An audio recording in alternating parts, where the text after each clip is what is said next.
Wait lang guys Wait lang.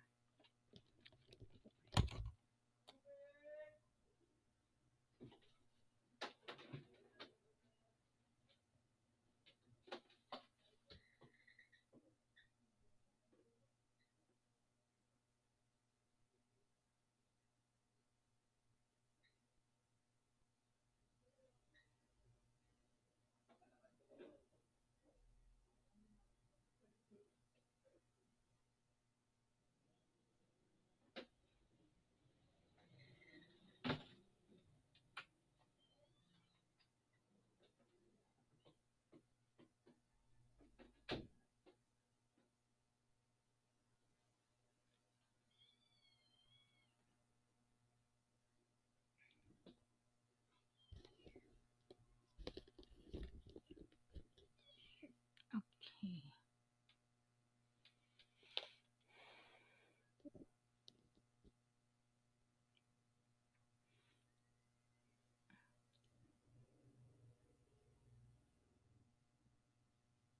Okay, just open my presentation. One moment. Okay, so we're actually gonna be finishing off with the remaining two civilizations, which is the Chinese civilization and the Mesoamerican civilization. Okay, so let's start off first with the Chinese civilization. Um, Anybody who could recall on your history, may history pa ba kayo ng high school kayo? Ha? Ancient history. Yes, ma'am. Okay, Carlito. Sige, since meron na you remember yung dalawang important river sa China. Sorry, ma'am. Ano po ang question? Ano yung dalawang importanteng river sa China? Anybody can help Carlito. River, ma'am, or leader? River. When we talk about civilization, and as I've been saying for quite some time, it's always gonna be on a nearest body of water. So, di ba, sa Egypt, we have the Nile River. We have Tiber ba yun um, sa Roman? Sino nag-raise ng hand? Nag, may nag-raise ng hand? Ako po ma'am, si Rojas po. Okay, Mr. Rojas, sige nga. Can you give Share me? lang po. Go ahead. Yung Yellow River po to si Yangtze River po. Yes, those are actually the two rivers that are important for Chinese civilization. Doon sila nag-start from. Okay? So, yan. So, with that, they started off already with dynasty. Remember, when you say Chinese, you always relate it with dynasty. This is actually parang ano yan eh, um, family that rules a particular timeline. Yan. Okay, so let's go on to the different inventions. Now, the civilization of China goes back as early as Stone Age, then Bronze Age. Okay, and I'm not gonna go through the different call this the different dynasties per se. We're just gonna go through what they have contributed. So unang-una po in the field of astronomy, they have believed that the what they see in the sky is actually a reflection on the events that is happening on the Earth. So, for example, if there was a comet in the sky, it is interpreted that there's something about to happen like a major battle. Okay, so laging silang ganun sila sa astronomy nila.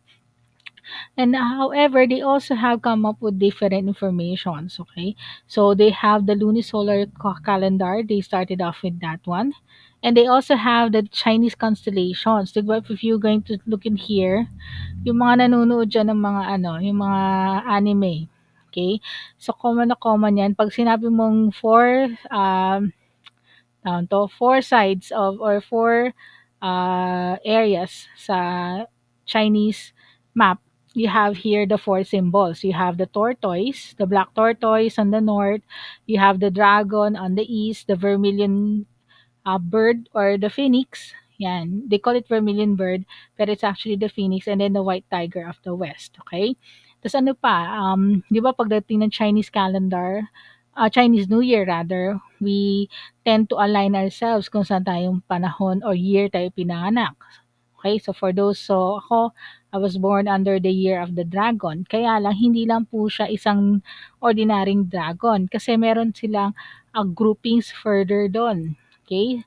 We're not gonna be specializing on Chinese calendars. Pero just to let you know, I mean, very complex yung kanilang calendar system. Okay? So, yung 28 mansions is actually the different groupings within. So, pag pinanganak ka sa year of the dragon, aling dragon? Water dragon, wood dragon, fire dragon, metal dragon, air dragon. So, marami pa. Tapos, kung pinanganak ka ng, let's say, pinanganak ka ng January, okay? Yung actual na month mo, meron ding animal signs na naka-embed do'n, and then the actual date din, meron ding animal symbol do'n. And even the hour of your birth, meron din sila. Okay? Then they also have started off with the lunar and solar eclipses. They were able to tabulate that as well, predicting it when it's going to happen based on the position of the moon and the sun. Okay? Now, another thing, you have Chinese alchemy. So if you've watched or you've heard of the Full Metal Alchemist, okay, this is actually based on the Chinese alchemy system that everything is supposed to be turned into gold. And at least, at ano yung ano, for those who are watching, sino ba dito nanood ng or alam yung Full Metal Alchemist? Meron ba tayo dito? Wala? Okay, so wala tayong ano, sige. Naano lang ako kasi since Narito lang po. Naruto, okey. Sige puwede na. Pero kasi yung sa Fullmetal Alchemist ang inaano nila dun is to have immortality, and this is actually the major, concept in Chinese alchemy, okay, that they would have eternal life and also the idea of turning everything into gold, okay. Kaya nga meron dun sa palabas na yun, they call it equivalent exchange. Dapat there is equal, material that would make up that gold material. Hindi ka puwedeng mag-magic na lang out of nothing to become something, okay? Now, because of that, they have already shared some concepts with us. So we have inner and outer alchemy, which is Waidan and Nidan. Okay, so yung Waidan, yan yung mga anything that's happening outside the body. And you talk about naman yung inner alchemy, yung Neidan, this is what we have inside. So kasama dyan yung life essence or known as the Jing. Then you have the Qi or the Qi. Yun yung life energy or yung vital energy. 'Di ba? May mga concentrate pa sila yung mga for those who have watched yung mga Shider, ano pa ba? Ah, basta yung mga cartoons at saka anime noong unang panahon. And then you have also the Shen, which is the spirit or the mind. Okay? Yan. Then in terms of medicine, yan, marami rin sila. And if you mention the term Chinese medicine, the first thing that comes into your mind is acupuncture. Anybody who could explain what acupuncture is? Anyone? Sige, let's call some people. Eileen, 14. What is acupuncture, or what is your, or what do you understand about acupuncture? Ma'am, hello po. Yes. Based po sa pagkakaalam ko sa acupuncture po, ito po yung may mga needle na tinutusok po sa katawan ng tao. Tapos sabi daw po nila is maganda daw po yun para sa body din natin. Yun lang po. Pero hindi pa po ako nakaka-experience. Nakikita ko lang po sa mga palabas po. Actually, si Sir ano, yes, somebody's raising their hand. Somebody raise their hand. Sino yun? Hindi ko nakuha yung name eh. Ang slow mag-pop up sa end ko. Anyways, Ma'am, yes, Mr.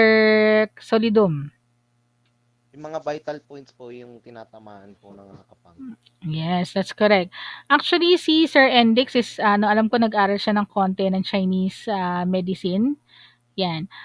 From what I know, yes, that's correct. So, lalagyan nila yung mga pressure points o yung vital points natin, lalagyan nila doon. Kasi, using the needle, it's supposed to harness, parang ano yan eh, parang signal yan ng ano, parang radar.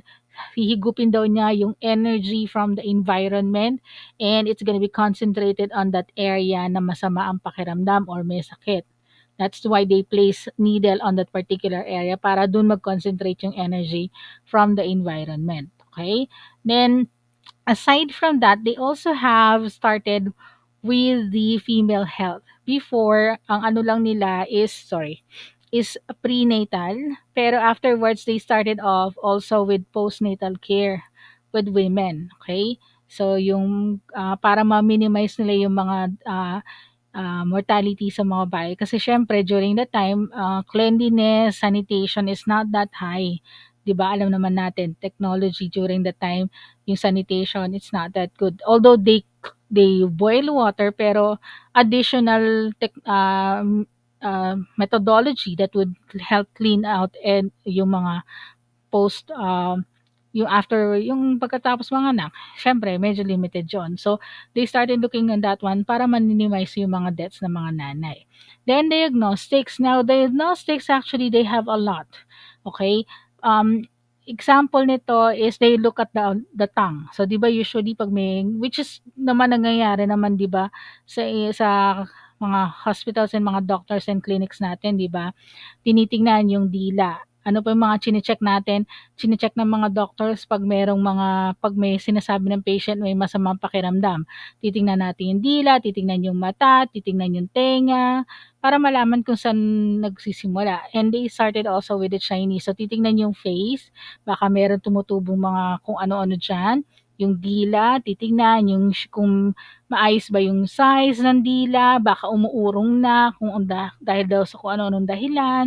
Tapos baka naman may color or coating sa dila, 'di ba? Which is something naman ginagamit na I mean, this is the same concept that we apply also. Okay? So yan. And then you have also palpitation, 'di ba? If you are watching, for those who are watching Korean telenovelas, 'di ba? Yung technology na inadapt ng Korea is also the same technology that was started off with China. Remember, Korea was a part of the whole I mean, it's part of the I mean yung sakop nila ang Korea dati.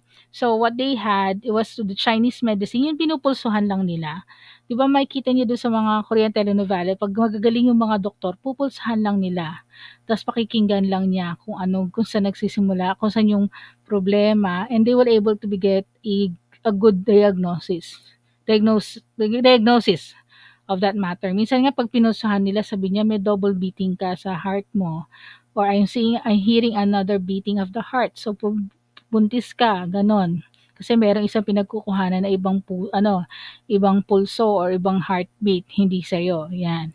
So that's one thing that they have started with. Okay? Then, aside from that, most of them herbal medicines, di ba? If you go, sino dito sa inyo nakatry na makakita ng mga itsura ng isang Chinese pharmacy? Anybody has an idea or what you might see there?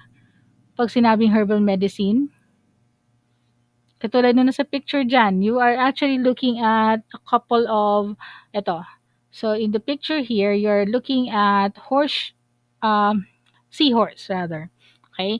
So, dried seahorse, sabi nila, it's supposed to give you uh, effect that would help strengthen your health as well.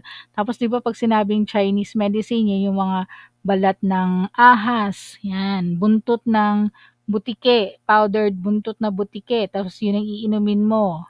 Okay? And then they also believe in the elixir of drinking snake wine. Yan. Okay? So that is another example of Chinese medicine. Then another one is tuina. Okay, tuina is actually a form of acupressure. So para siyang tawag to, massage. Okay?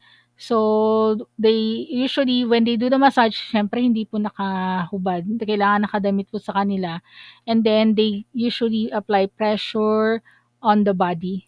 Okay, dun sa areas dun para ma-relieve yung stress. So, this is actually similar now to the modern day shiatsu. Yan, yung tuina. Yan yung original term nung technique na ginagawa nila. So, pinapress lang nila using thumb, tapos nirarub, yan. And then a little bit of stretching. Then, another continuation in terms of uh, TCM or traditional Chinese medicine is Qigong. Okay, yung Qigong is a system of exercise and meditation that usually combines with regular breathing. So it's usually a small movement. Now, usually you might see this before dun sa mga may malapit sa Manila Park or Duneta or doon sa areas na maraming matatandang Chinese. Um, some people tend to see it as Tai Chi. 'Di ba? Yung Tai Chi pa yung gumagalaw sila pag ganon, ganon. Yan. You might see it as a Tai Chi, pero actually, Tai Chi is a form of a martial art. Okay? Pero yung actual na exercise component, of you're going to look at it as an exercise, the term that they use is Qigong. Okay? So yan. So they usually have balance, and then sinasabay na din nila ng message techniques. Yan. And then you have also Gusha. Okay? Yung Gusha, ito po yon. Okay? Yung Gusha po is you have there a stick, tapos papalupaluin po yung ibabaw ng balat hanggang magkaroon ng pamamantal. Okay? Then afterwards, gagaling na dapat yung area na yon. That is Gusha. Then you have also Dida or Ditda. Okay? So ito naman yung bone setting. Yun yung ano, this is the modern day chiropractor. So 'di ba parang ano yan meron kang pinipress, pahigain kayo on a certain position, then dadaganan or ito-twist yung head. That is actually yung bone setting or Dida or Ditda. Okay? And then food therapy 'yan, masarap na masarap 'to lalo 'pag pagod na pagod ka. Kaya usong-uso 'to, 'di ba sa atin 'to sa mga mall. Pagdating ng hapon ayan, yung mga pagkatapos mag-malling noon, pupunta dun sa isang area dun tapos magpapa-foot massage o kaya 'pag nagpapa-pedicure yung mga ate-ate diyan, yung mga mothers, yung mga titas, magpapa-pedicure, sasabay nila yung foot therapy.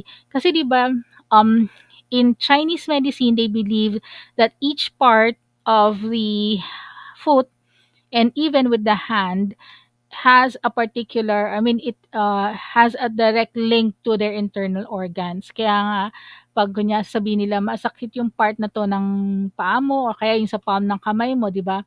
May sinasabi sila, pag masakit ang ulo mo, mamassage mo yung isang part mo dito para ma-relieve yung pain.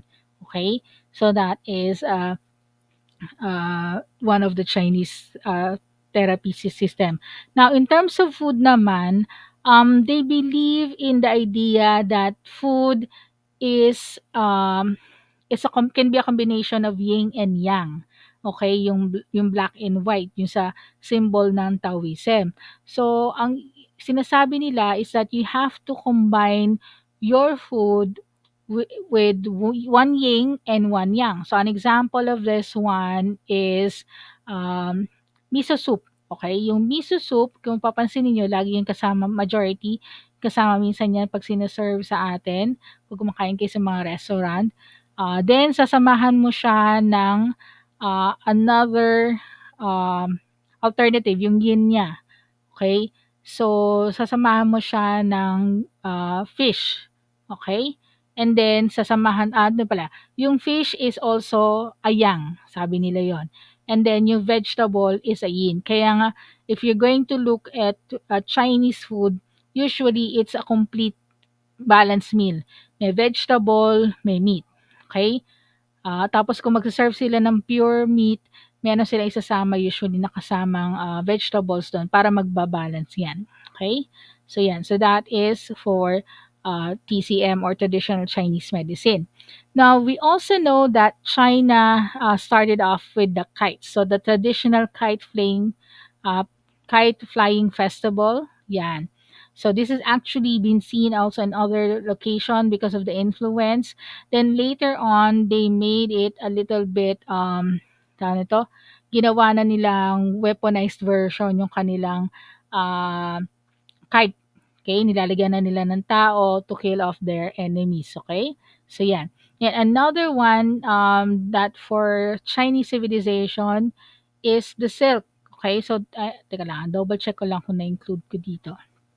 Yeah, di ko pala na-include. So one of those technology is the silk. This is actually a prime commodity in China na hinahabol-habol ng ibang bansa during the ancient time. So it was actually the empress, yung asawa ng emperor, who was able to stumble that yung silk ng mga mulberry cocoons or yung mulberry worms or yung silkworms na tinatawag, they were able to get the threads of the cocoon, and then they were able to create the yung silk cloth. Okay, so yan, so the Europeans are actually uh, paying a lot of price just to get their hands on those silk materials. Okay. Then you have also the clock tower. So yan yung version nila ng clock tower. Actually, if you're going to go through ancient technologies, you will see that most of them have clock towers because of the interaction between civilizations during the earlier times. Okay, so there is also a clock tower in ancient China. Then another thing, pag sinabing Chinese technology, of course, you'll never forget fine china, or actually it's porcelain. Okay? Remember, they were already having glass for plates, pero dito they were able to add glaze to the pottery. Okay? Kaya yan. Kaya nga pag sinabi mo, pag naghahanap kayo ng mga regalo sa mga kasal, sa mga important events, lalo sa mga housewarming, um, pinagmamalaki nila yung fine china nila. That's the term that they use. Actually, they're referring to the porcelain materials that you have. Pwede rin siyang plato, pwede rin siyang, ano ito? Yung mga vase, yan.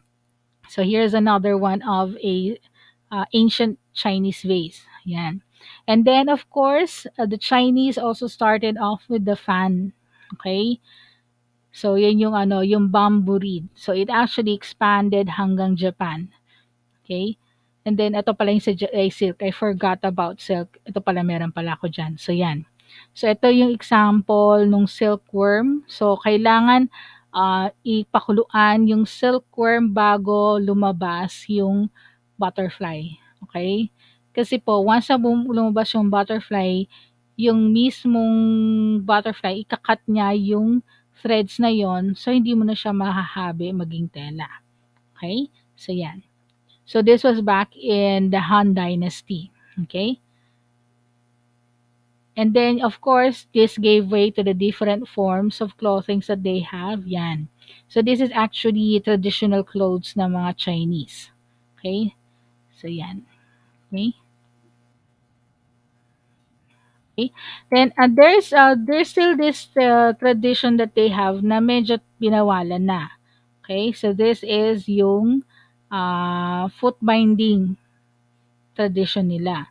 So, iilan na lang ang meron dyan kasi po, of course, given that you have a binded foot, hindi ka masyado makakagalaw. Naalala niyo yung di ba, yung kwento ng bagwa? Sa mga nanood ng mga horror, yan yon. Okay? Kasi si Lotus Feet, yan. Kasi nga naman, pag cute daw, pag maliit daw, cute daw yan. And usually, yung mga mayayaman na babae, hindi naman kailangan maglakad kasi binubuhat sila ng mga alalay nila. And here is one of the last people who had her feet binded. So, medyo matanda na siya. Okay? And in terms of infrastructure naman, China is actually famous for the Great Wall. Okay, so this is actually used to strengthen their or fortify their defenses against alien, foreign uh, foreign parties. Okay, so yung iba dire-diretso siya, yung iba putol-putol. Okay, so yung unang-unang kalaban na pinakamatinding kalaban nila is the Han. Okay, yung mga Mongols. And at the same time, take note that this is actually visible from outer space, according to space station. Okay, and then they also have the Temple of Heaven. Okay, so this is actually located in the south of Beijing City, and it was built in 1420 in uh, in the Forbidden City. Okay, then they also have the Lingyan Temple. Yan. So they were able to carve stones the side of the mountains. And another one is pagoda. So during the Han Dynasty, they have a lot of construction. Now, the idea of the pagoda actually started off from India. Okay, and then since they were trading with them, so they come up with this design. Okay, ito nga pala yung kanila isa sa mga religion nila, yung yin and yang. So the yin is the dark, and which is usually the side of women, moon, completion and death, and the yang is the light side. So usually these are the men, the sun, creation, and birth. Okay? Kaya mapapansin niyo in the yin and yang, you will see that there is a white inside the black side, the yin, and there is black inside the yang. So there is good inside the bad, and there is bad inside the good. Okay?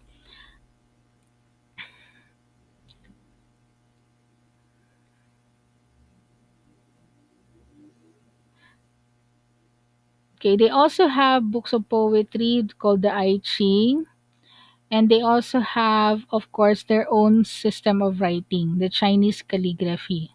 Okay, so this is very unique to them. And if you will notice, it has actually evolved from a simple, kung if you recall, the Sumerian cuneiform, theirs also has evolved over time. Ngayon, if you're going to write this one, meron silang simplified version na ng Chinese calligraphy. Now, things to remember for the Chinese, for those especially in the higher stature, yung mga matataas ang birthright. Okay? So, you really have to have at least four, you need to have four characteristics. Unang-una, you need to have a good calligraphy. You really need to know how to paint. You need to play a musical instrument and board game. Okay, so those are the things that would consider you as a well-bred Chinese person. Okay. Then they also have the oracle bone. Now, this is very important for them because this is actually allowed them to see the future. So, this is actually a carapace of a turtle. Okay. And if you will look inside, you will see there different inscriptions. This actually show that they had already their calligraphy or their writing system as early as 1500 BC. Okay. So, that's 1,500 years before Christ during the Shang Dynasty. Then yung pottery nila as going as far as 48,000 BC. Okay? So, almost magkasabayan lang sila ng Sumerian halos or baka nauna pa. Okay? So, here are more examples of their pottery. Yan. Okay, so this is in 30 3,500 before Christ, 3,500 years before Christ, and this one is around 2,500 years before Christ. Okay. Then another one for them.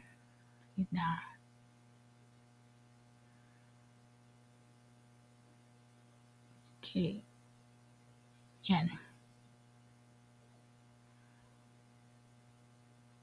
Okay. So another one for them, they have also the abacus. Okay, so the abacus is actually a system that they use in calculations.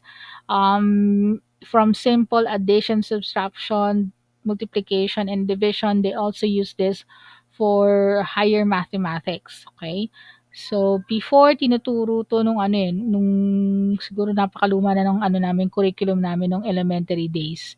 We were taught how to use basic abacus. Ngayon, hindi ko na alam. Basic lang talaga din ang nalalaman ko. Kayo guys do'n, do you still remember where you taught how to use abacus? Meron ba dito sa ating marunong gumamit ng abacus? Ha? Anybody here who is mga pang Dao Mingsu ang level ng Wala kayamanan? po ma'am, naka-display lang po sa school. Naka-display lang? Okay. Sige. Opo. Okay, so gano'n lang pala siya. Anyways, thank you for that input. Pero no, meron kayong maliliit na naka-abacus lang eh. Parang ano lang siya, parang keychain na lang siya sa amin nun. Pero pinaturo pa rin sa amin yan. Anyways, the other one is the compass. Okay, this is actually used for navigation. Yan. And then another technology that they also have is the crossbow. So although sa Western civilization, they just have the bow and arrow, but for the Chinese, they already have here yung crossbow na. Okay, so mas mataas na siyang level. Naloloadan na siya ng maramihan. Kung mapapansin niyo dyan, those are actually yung mga arrows niya. Parang ano siya, machine gun ang level niya. Nakapilan na siya. Okay? So, hindi katulad dun sa Western crossbow, yung unang labas ng crossbow sa kanila, kailangan nilang i-load pa, tapos hihilain pa nila yung trigger. Sa ito, hindi. Pagkalagay ng mga arrow dito sa isang sa lagayan niya, pwede na yan, dire-diretso na, parang baril na siya. Okay? So here are more of the bronze vessels. Kasi during that ancient times, they also have smelting. So sabi ko nga sa inyo, the Chinese civilization goes back to Stone Age and Bronze Age. So they were able to smelt bronze. The good thing about the bronze, about the Chinese civilization is that yung in terms of detail, um, yung mismong itsura ng mga bronze nila, magaganda. Kumbaga hindi lang basta nakagawa lang sila ng lagayan, nilalagyan nila ng mga designs and patterns as you can see here. Okay? See yan. So this is actually a picture, traditional picture showing them melting metal. Okay? So yung molten metal, ipon-pour off nila yan dun sa gitna. So again, showing more kites. Okay? And then they have also the Chinese junk. Okay? Yung junk po is actually a version ng kanilang bangka. Okay? So hindi siya katulad dun sa iba na westerns na buo yung sail. So meron silang parang ribs yung kanilang sail para madali nilang hilain. Okay? So nagfo-fold siya. Now yung ibang mga, if you're going to look this up, parang ganito na yung ginagamit ng mga ibang may ano tawag to? Yung curtains sa alternative curtains or blinds, yan. Okay? So hinihila siya, mas madali siyang hilain. Okay? And then, in terms of musical instruments, ito po yan. So, ito yung mga, oops, wait lang ha. Okay, so you have here the different musical instruments that they have. So, hanggang ngayon, ginagamit pa po sila. So, you have the gehu, yan. Then, you have the erhu. Ito po. Parang, yung sound niya, this is almost similar to cello, violin, yan. Ganun po yung tunog niya po. Kakaiba yung pagkakatunog niya. Then you have also the guzheng, yan. This is also seen in Japan and some parts of Korea, yan. And then you have the pipa, the liking, yan. Ito yung mga common na ancient musical instruments nila. They are bringing this all back. I mean, they're making this mainstream ulit. Okay? Kasi kakaiba yung tunog nila eh. And then you also have paper making process. Now, yung paper making process ng ancient China is a little bit different with the Egyptian civilization. 'Di ba sa Egyptian civilization pinagpatong-patong yung mga raids? Dito hindi po. So what they did is that they usually cook the fibers, as you can see here, and then kailangan po nakahalo maigi yung fibers na yon. Then afterwards, meron sila dito yung frame that would allow them to place, or parang fishnet to eh. These are old fishnets. Tapos hahayaan nilang kumuha ng paper mix tinatawag. And then they will be able to dry it out. So from there, you'll get the actual paper. So this is actually the ano na, modern day of paper making. Yung mga pag yung nag-aano kayo ng mga tawag to? Yung artisan papers, yun yung term nun, yung artisan papers, yan po yung style na ginagamit ng artisan papers. So, yan yung technology nun.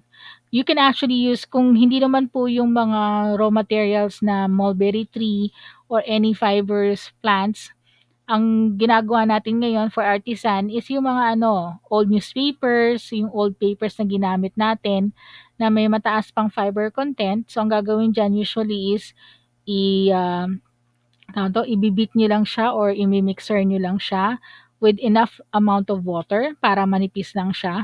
And then, ihahalo niyo siya dyan. And then, ilalatag niyo ngayon doon sa inyong silk screen. Okay? So usually that's how you do artisan papers. Okay.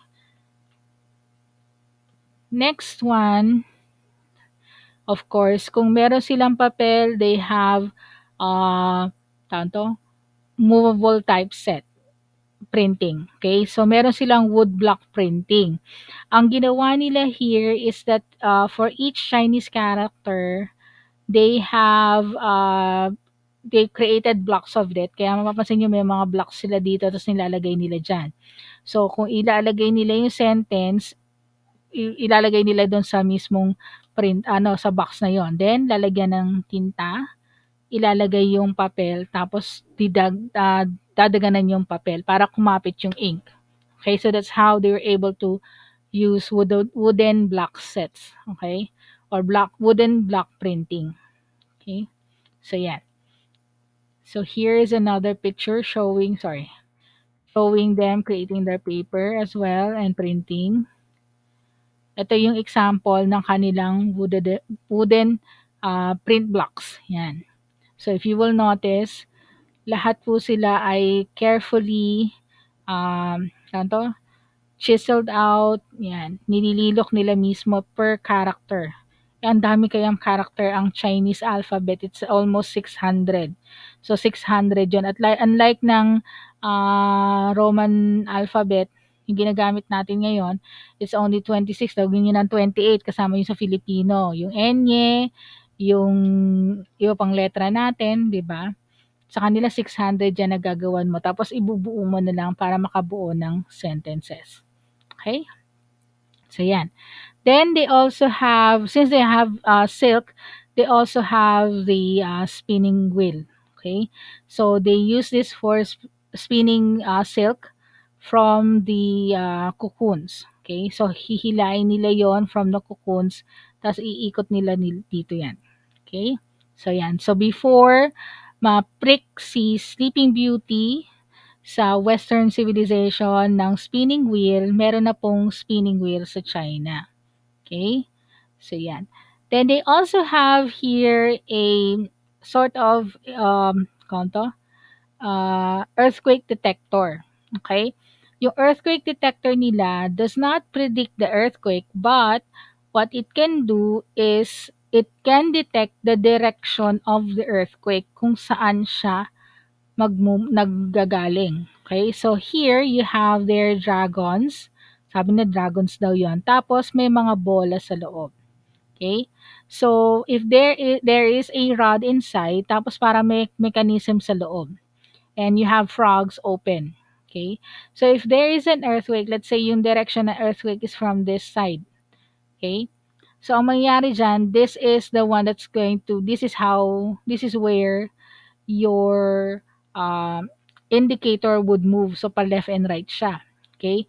So, in that process, mapupush niya ngayon yung lever sa loob that would release the ball inside the dragon's mouth. Tapos, mahuhulog siya doon. So, pag nakita ngayon doon na nandoon yung bola, ibig sabihin, doon yung direction ng inyong, tawag nito, earthquake. Okay? So, yan. Then you also have here, it's not a map. What they had is the Silk Road. Okay. So the Silk Road actually started off, of course, with a trading route from China going to the Europe. Okay. So if you will notice here, it ends in Chang'an. Okay. So it goes to different areas in Asia, to Uzbekistan, in Russia, and Afghanistan, yan. So hanggang ngayon meron pa rin namang Silk Road na tinatawag. Yun nga lang po, because of border security, yung iba hindi na po nakakatuloy. There was this one, for those who have access to Netflix, meron siya dun eh, yung isang babae, gumawa siya ng documentary showing the actual trade route. So from Marco Polo's Italy hanggang doon sa China. Yun nga lang, pagdating ng China, since medyo ano sila dun sa mga bagay na yan, hindi na siya pinayagan pumasok. Pero makita that the Silk Road is actually alive, and you will see the different cultures that have been influenced by the mixing of the different I mean, the influence of the Silk Road, yung mga makikita mo yung Chinese civilization sa somewhere in Tashkent, in Tibet, yan. Okay? So that is the Silk Road. And then you have also the compass. Okay, so you have here the compass, which is used for the navigation. It did not appear again in the Western civilization after 400 years. So by the time that the Western was able to see it, they would say na parang ninakaw lang to from Chinese civilization. Okay? Then the other one here is the stirrup. We say stirrup kasi ito yung tinapatungan ng paan ng mga ngabayo. Okay? Para hindi ka parang hindi ka mahirapang pumanik. Yan. So you use the equestrians use this one. So this is used by both military and non-military personnel. Okay? And this actually paved way to the invention of water polo, the game water polo. Okay. Then of course the umbrella. Okay. So this actually in this invention dates back as early as 21 years after the death of Christ. Okay. So this was actually designed for a carriage.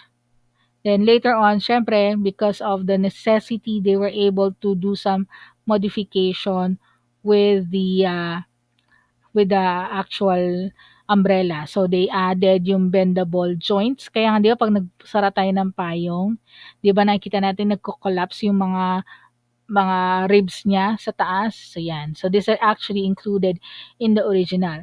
Now, later on, the umbrella also went as far as Korea, Japan, yan. So, they call it as parasols, traditional parasols in uh, Japan. Okay? So, yan. Pero, yung parasols nila, it's the original design na ginagamit sa China. Okay? So, they maintain that one. Now, another one of their technology that they shared with us is paper money. So instead of using ingots or gold bullions for trade, they came up with paper money. Okay. So yan, this is the oldest paper money that was used. And then, of course, hindi mawawala ang tsaa sa Chinese civilization. Okay? So, it's important for them to have tea. And they did not share tea until later on. So, pinagdamot nila yung mga technology niyan sa labas. Okay? So, yan. Any questions so far with Chinese civilization? None, ma'am. None. Okay. Let's go now to um,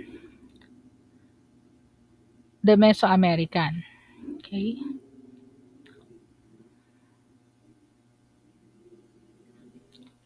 Okay. So the Mesoamerican, or these are actually the people who live in Central America. Okay. So they also have a lot of achievements. Now, we will be concentrating only on fourth civilization. Marami po silang civilization, pero ito po yung mga civilization who has somehow have an impact in terms of science and technology. Okay. So let's start. Teka lang, adjust ko lang konti sa end ko. Okay. So, unang-una po, so this is Central America. Yan. So, here we have the first one, which is the Olmec. Okay. So, you will see here the different areas where the different civilizations uh, thrived. So, here is the Olmec region. Yan. So, you have the Totonac, the Toltec or Aztec region, the Mayan region. Ito purong Mayan to. Then, you have Zapotec and Mistec. Mistec ba 'to? Yan. Okay? But yan, we'll just be concentrating on the Olmec, the Inca, the Maya, and the ano ba? Aztec. Yan. Okay.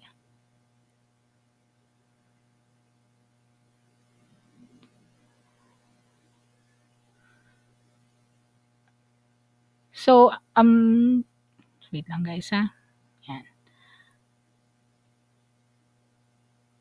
So, actually, this is just telling the location as mentioned earlier. So, this is about somewhere in the Coatzacoalcos River. Okay. and this includes the Tenoclitian, the De los Cerros, the Zapotes, the Tres Zapotes, then La Venta. So those are actually the Olmecs sites. Now, if you will look into the Mesoamerican civilization, you will see that there is the similarity on their infrastructure. So remember, like the Sumerians, they also have pyramids, and the Egyptians. Okay, then here you have here examples of their infrastructures. And but one thing that would stand out against the other Mesoamerican civilizations are this one, yan, the giant heads. Usually the giant heads are not does not I mean the other civilization does not have their own giant heads. These are actually large heads that are usually scattered all over in Mexico area. So yeah, no. So here is an example of that one. So, kakaiba sa kanila, although they have their version of the giant heads, pero sa kanila talaga head lang eh. Okay, then you have the Yucatan, the Guatemala, Oaxaca, and Oaxaca.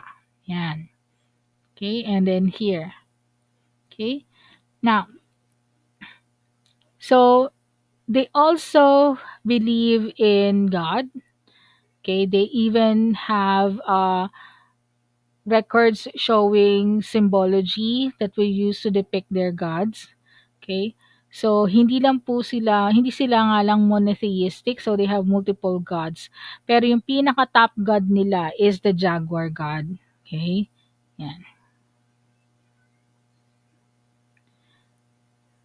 So, yan. Si jaguar god. So, they have people dressing up wearing jaguar skin during their ceremony.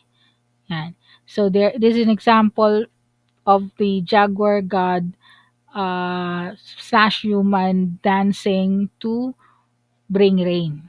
Rain dance siya. Kaya nga 'di ba 'pag sinabi mong, 'pag summer mag-i-Indian rain dance, so 'yan yung pinagsimulan dun, because they dance to pray for rain. Okay. Now, usually the Olmecs you have since they have built a large stones, yung stone heads nila, it would take them a lot of effort to bring it from one location to another. So, hindi naman siya mismo dun sa site mismo nagsisimula. It's being transported along the rivers using what we call balsa sa atin sa Filipinas. Okay? So, they place it on top. Okay? Yung mga pinagsama-sama, pinagtahi-tahing kahoy, logs, and they would simply allow it to float along the river banks hanggang makarating dun sa destination nila. Okay? So that's how they were able to transport it.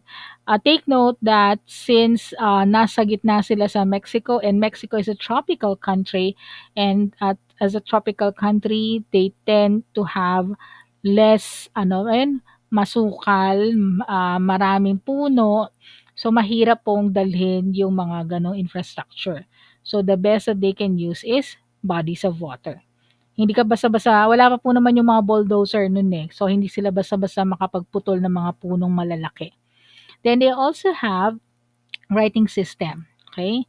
So, ito po yung kanilang writing system. Now, although we don't know what does this mean, but this will actually inscribe in their monuments. Okay? So, definitely it must have meant something. Yun nga lang, because of the Spanish conquistadors and problems in the past, yung mga, wala sila nakitang translation itong mga to. Okay, yes, Miss Variant Aliona?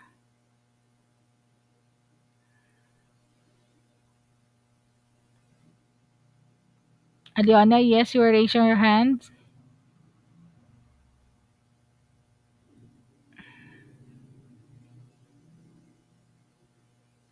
Hello po, ma'am. Sorry, ma'am, na ano lang po, na pindot lang po, ma'am. Akala ko you were gonna be sharing us an information. Sorry po. Okay, no problem. Okay, so the next one, so that's for Olmec. So they have giant heads, and they also have, by the way, floating, nawala yung isang slide ko. They also have floating, tawag nito, gardens or rice paddies. So kung wala sila, since puro bundok sila, hindi sila makapagtanim doon, they have it floating on the river. Okay? The next is the Maya civilization. Okay. So yan, those are examples of depictions ng kanilang snake god. Yan. So this is the area of the Maya. Okay, so katabi lang sila ni Olmec. So this actually started with 3,000 years ago with group of farmers, and they were able to come up with tools para makasurvive sa jungle, and they converted that small jungle into an empire. Okay, kaya nga Mayan Empire. So here is an example of their idols. Okay, and then this is a artist rendition ng kanilang city. Okay, so you might notice na medyo familiar yung ano yun, some people are saying that yung Indians ng ng Central America might be related to the Indians that are in North America. Okay? Kasi tingnan niyo yung the way that they uh, clothing nila. Now, most of them, since we mentioned that they are farmers, they have also step terraces for farming. Okay, so they leveled up the mountains, they grew potatoes, beans, squash, and avocados, 'di ba? Pag sinabi mong ano, guacamole, it's actually avocado salad. Okay? Then they were able to make more farmlands from marshes. Okay? Yan. And then also they have war para makapag-expand sila sa location nila. And they have also expanded also their cities as well. Okay. So here are examples of people, remains of what they could be their houses. Now, in terms of religion naman, it's important for them that their gods are listening to their requests because remember they are living in a tropical country and minsan the weather is kind of harsh. Parang sa Pilipinas din, di ba?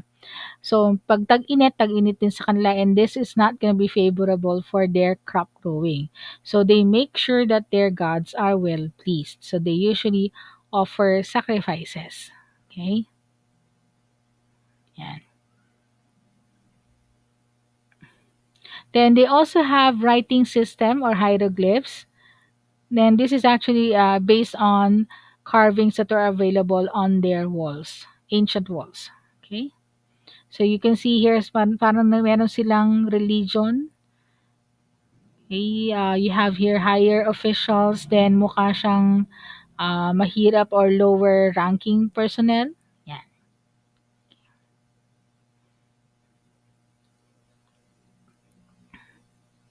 Okay, so here's just a summary showing what are the things that they have contributed. Okay. Yan. So here are more pictures showing their farming system. Yan. They have mais or maize, okay? Maize, yung corn natin, tinatawag. Okay? Yan.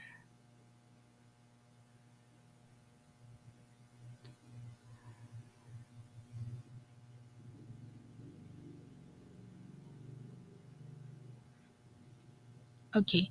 Now, aside from that one, for the Mayan culture, it is important for them to make sure that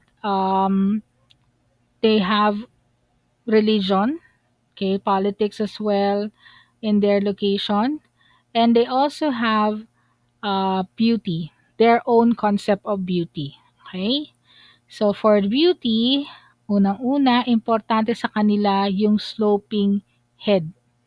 Okay, so as early as childhood, they need to make sure that the head of the children are sloped up, flat. Okay, kaya mapapansin niyo yung mga ibang Meksikano or yung iba, yung mga Meksikano para malalaman niyo na meron silang lahi ng mga ancient Maya, medyo ano yung kanilang noo. Okay? Yan. Because parang maganda yan para sa kanila. Okay? So they use devices to make sure that the head is gonna be sloped, deeply sloped. Okay? Another one is cross eye. Yan. Maganda sa kanila pag duling. So usually they add something that will allow your eyes to focus on your in front of your nose. Okay? Kasi nga mas maganda 'yan. And then another one, wala na pong linis-linis ng ngipin. Yan, chini-chisel po nila yung ngipin nila. Okay? Kasi nga parang animalistic ang dating, 'di ba? Animalistic ang appeal ni Kuya. Okay? Kasi nga pointed yung kanilang ngipin. Okay? Yan. Now, in their religion, so of course they believe in a lot of gods. So they have Itzama, yung important Mayan god. You have Kukulkan, yung snake god, snake feathered god. Then, yung Bolon Chakab and Chaak. Yan. So they pray to Chaak for rain. Okay? So ito yung mala X-Men na rendition ng kanilang mga gods based on their description ng mga ancient times. Okay? So you have Kukulkan, ito si Chaak yung ulan. Okay? So it's Sama. Okay? Then in terms of art, of course, you might see this can be seen in their wood figurines and their moldings. Yan. So example of their paintings, yan. Cute, no? Parang mas magaling ba yung drawing ng bata. Pero if in fairness, kitang-kita mo yung mayaman siya kasi merong mga kwintas-kwintas siya, may hikaw siya. Yan. Here naman, yung ibang paintings din. Again, if you will notice, ayan yung ulo. Kailangan sloping yung forehead nila. It's imperative na maging sloping siya. Tapos nakatapi siya. Okay? Yan. Now, for the monuments or yung mga ibang artworks nila, yan. Okay. Although you have like yung giant heads, pero kasi sa kanila, hindi giant heads per se. It's nakadesign siya with the building itself. And then here is another example of a head, okay, or a bust of a Mayan leader. Okay. Then in terms of wood carving, yan. Okay. Okay. So yan. So that is for the Mayans. Now take note that the Mayans declined around 250 or 900 years after Christ. Um, Somehow they left the city and then they moved away from it. Okay. Then the next one is the Aztec civilization. So the Aztec civilization was built around 1300 to 1520. Okay. So it's actually in Mexico. Okay. So the Aztec was originally hunter gatherers. Okay. And the city is Tenochtitlan. Okay.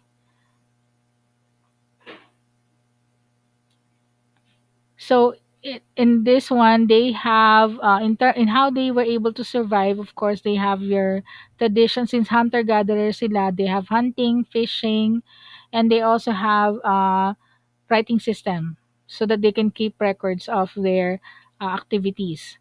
Now, so this is in South America. Okay, so this is an example of an Aztec temple. Now, although on this next slide, you will see that they are also into war. These are actually coming from the movie Apocalypto, which is based on Aztec culture. Okay? Pero they also have infrastructure inside that. They have schools, um, floating gardens as well. Yan. Okay. Now, their wealth is actually based on conquest and trading. So, if you do not follow them, you're gonna be conquered by these people. Okay, and they pay tribute and taxes. Now, pag ikaw ang, kunyari, nagkaroon ng gera at ikaw ay natalo, you will become an offering. Okay, it's either you're gonna be offering your heart, as in kukunin nila yung heart mo habang buhay ka, or you're going to play as their ball. Okay, yung basketball. Okay. So here are more pictures showing the Aztec.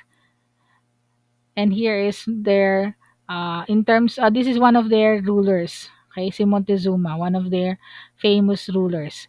Yun nga lang, they were sun worshippers, and it was believed according to some legends that since they were sun worshippers, natakot ano ba yun, dumating yung mga Spanish conquistador and they were held against, I mean, they were believed that the Spanish conquistadors can hold the sun off. Tatago nila daw yung araw.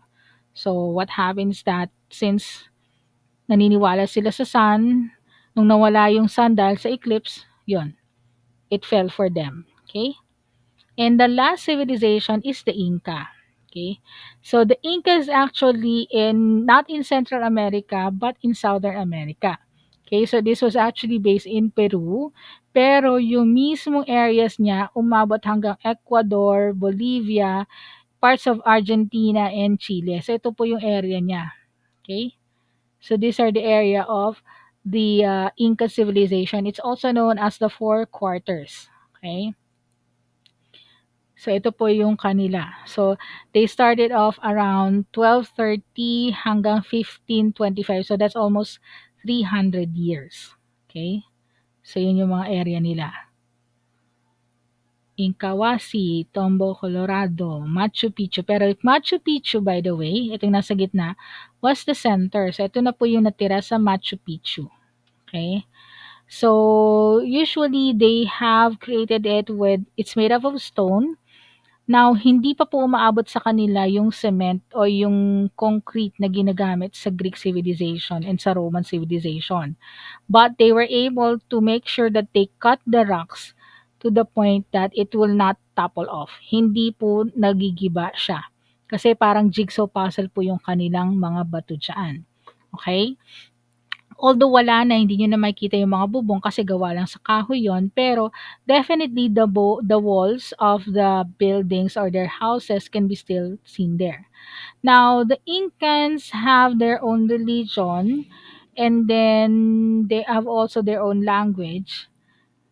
But one thing about them, since they're placed in the mountains, okay, higher tops of South America, they also did terrace farming. Okay, so they grew corn, beans, cotton, and squash in the valleys. Okay, and since the location is kinda, ano yan, hindi siya madali, they usually are able to travel on what we call rope bridges. Okay, gumagamit sila ng rope bridges. Okay? So, since it's made up of rope, talaga as gawa sa sinulid tapos sinali-tali nila hanggang makagawa sila ng rope. So, pag nasira yon or pag malapit na siyang masira, tatalian lang nila ng tatalian. Okay? So, so far, ilan na lang yung rope bridges sa South America. Okay? And then, in terms of government, since it's called the land of the four quarters, kasi nga, because of the areas that they have, it's divided into four regions, and the center is Machu Picchu, they have governors. They started off having small government systems that would tend to take care of that particular area. Okay? Yan. Now, usually in terms of traveling guys, wala po silang kabayo. They have only the llama and alpaca. At ingat kayo dyan guys kasi nanunura yan. Okay? Yan. Then here are more examples or pictures of Machu Picchu from afar. Doon sa kabilang side ng mountain. And then here, up close. Okay? Yan. So this is actually taken from my friend's Facebook. Nagpunta siya, medyo mayaman naman yun eh. This is up close look at the grounds of Machu Picchu. So mapapansin niyo, ano siya, parang akala mo merong stone masonry sila. Okay, cut perfectly yung kanilang rocks. Okay, wala siyang nisang patak ng semento. You know. Now, bakit ganyan yung design niya? Kasi po, although makapal siya, this is an area that is in a valley, and then since it's in a valley or very near to a volcano, it would have regular earthquakes. Since regular earthquakes can, alam naman natin that it tends to destroy houses, right? So what they did is that they created this kind of layout or yung pagkakadesign nila sa bahay nila or stone arrangements ng bahay nila na kahit na magkaroon ng earthquake, tatalon lang. Sige, talon, talon, talon. Pag during earthquake, then balik ulit sila sa dati. Okay? So, gano'n po yung design niya. Now, ito mukha lang siyang akala niyo may semento siya guys, hindi siya semento. Siyempre, over time, yung dust nag-a-accumulate dun sa mga ano na yan, yung bato, it undergoes natural erosion, so nafi-fill up niya yung gaps. Okay, pero hindi yan semento. Okay, so this is an example of, again, another picture of the Inca Machu Picchu from afar. Then you have also yung mga written lines, okay? So they also have astronomical pictures. These are actually showing some animals. Nakita nila to is on top of an airplane when they went down. Parang ano siya, parang crop circles type design siya, pero hindi siya sa crops eh. It's more on the land. So here's an example. Parang antler to. Okay? Then here, this is a hummingbird. Kaya siya hummingbird guys kasi mahaba yung dulo niya dito. Okay? So yung tinatawag nilang Nazca Plains. Okay? Then here, um, this is supposed to be a spider, if I'm not mistaken. Then here is supposed to be a monkey. Ito. Okay? Yan. Now, so that is for the Inca civilization. So let me just summarize the things that they have. So Inca and Maya have terrace farmings and Aztecs have floating farms. Okay? And then the first civilization was the Olmec. Then Aztec warriors were actually devastated because of smallpox and Montezuma. While for Inca, they are usually placed in the mountains. They use a llama or alpaca for their transport, and they also have terrace farming. Okay? So yan po. Any questions so far, guys? None so far, ma'am. None so far. Okay. So let me just share this one. Wait lang ha.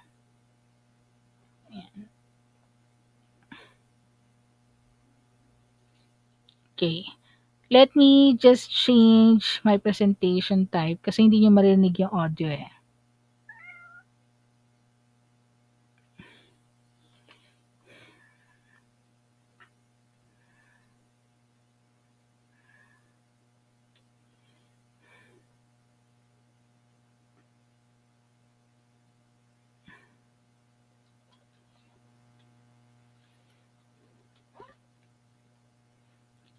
Wala na naman. Wait lang ha.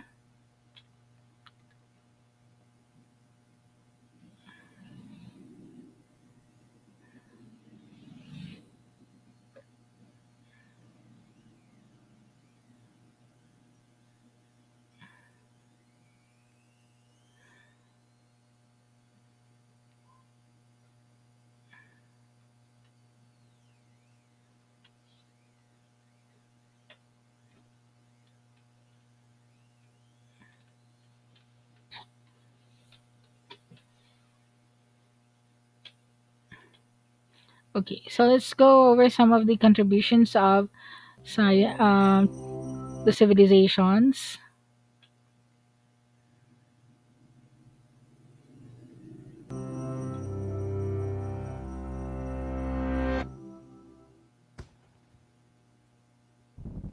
Everybody loves fireworks.